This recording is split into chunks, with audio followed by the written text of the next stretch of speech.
കർത്താവായ യേശുക്രിസ്തുവിൻ്റെ അതിപരിശുദ്ധമായ നാമം വാഴ്ത്തപ്പെടും. നമ്മുടെ ദൈവമാകുന്ന യേശു കർത്താവ് നല്ല ഗുരുവാണ്.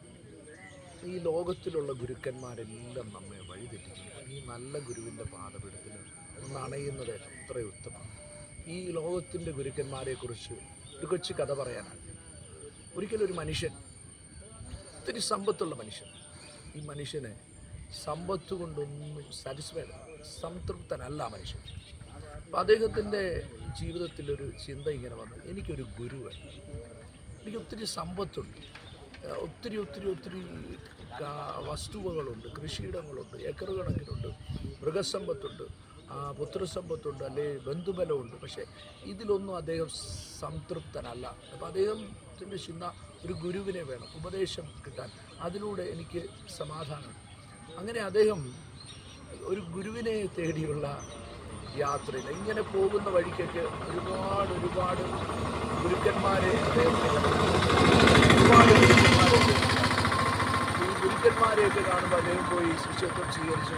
അവർക്ക് കൊടുക്കേണ്ട പണമൊക്കെ കൊടുത്ത് ശിഷ്യത്വം സ്വീകരിച്ചു. അപ്പോൾ ഗുരുക്കന്മാർ പറയുന്നത് അനുസരിക്കണം.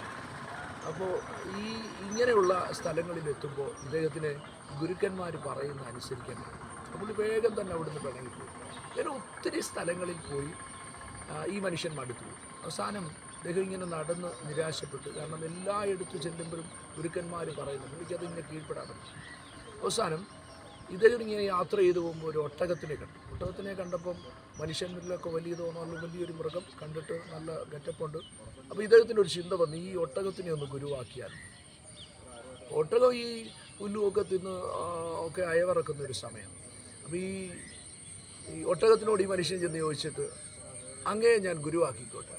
അപ്പോൾ ഒട്ടകം ഇങ്ങനെ തലകുലിക്കെന്ന് പറഞ്ഞ് ഈ മനുഷ്യൻ്റെ കാര്യം മനസ്സിലാക്കിയിട്ടൊന്നുമല്ല, അതിങ്ങനെ പുല്ലും വൈക്കോലും ഒക്കെ തിന്ന കൂട്ട് തലയല്ലേ. അപ്പോൾ ഈ മനുഷ്യൻ പറഞ്ഞു, ഓ അദ്ദേഹം സമ്മതിച്ചല്ലോ, ഇന്ന് തൊട്ട് ഗുരു. അപ്പോൾ പിറ്റേ ദിവസം തൊട്ട് രാവിലെ ഇദ്ദേഹം ചെന്നിട്ട് ഓരോ കാര്യങ്ങൾ, അന്ന് ചെയ്യേണ്ട കാര്യങ്ങളെല്ലാം ഈ ഒട്ടക ഗുരുവിനോട് ചോദിക്കും. ഒട്ടക ഗുരു തലയാട്ടും. അപ്പം ഇങ്ങനെ ഈ മനുഷ്യൻ എല്ലാ ദിവസവും പോയി അവസാനം ഈ മനുഷ്യൻ ദരിദ്രനായി സകല സമ്പത്തും നഷ്ടം. കാരണം ഈ ഒട്ടഗുരുവിനോട് ചോദിക്കുമ്പോൾ ഒട്ടഗുരു തലയാട്ടുക, ഒന്നും ഇങ്ങോട്ടൊന്നും പറയുന്നില്ല, അല്ലെങ്കിൽ ഉപദേശങ്ങളൊന്നുമില്ല, കീഴ്പ്പെടേണ്ട അനുസരിക്കേണ്ട, എല്ലാം അങ്ങ് ചെയ്തു. അവസാനം എല്ലാം നഷ്ടപ്പെട്ടു, നിരാശനായി. ഒരു ദിവസം ഒരു കുപ്പി വിഷവുമായിട്ട് വന്ന് ഈ ഒട്ടഗുരുവിനോട് ചോദിച്ചു, ഞാനിത് കുടിച്ചോട്ടെ. അപ്പോഴും ഒട്ടഗുരു തലയാട്ടി. ആ മനുഷ്യൻ ആ വിഷം കുടിച്ച് അവൻ്റെ ജീവിതം. ഇതാണ് ലോകത്തിലുള്ള ഗുരു. എന്നാൽ നമ്മുടെ കർത്താവായ യേശുക്രിസ്തു നല്ല ഗുരുവാണ്.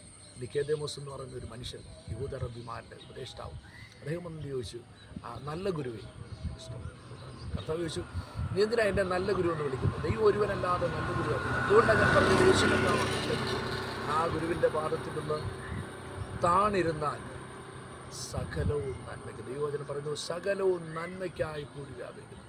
ആരെങ്കിലും ഈ ഗുരുവിൻ്റെ ശിഷ്യത്വം സ്വീകരിച്ചില്ലെങ്കിൽ ഈ നല്ല ഗുരുവിൻ്റെ ശിഷ്യനായി മാറുക. ആമേൻ. God bless U.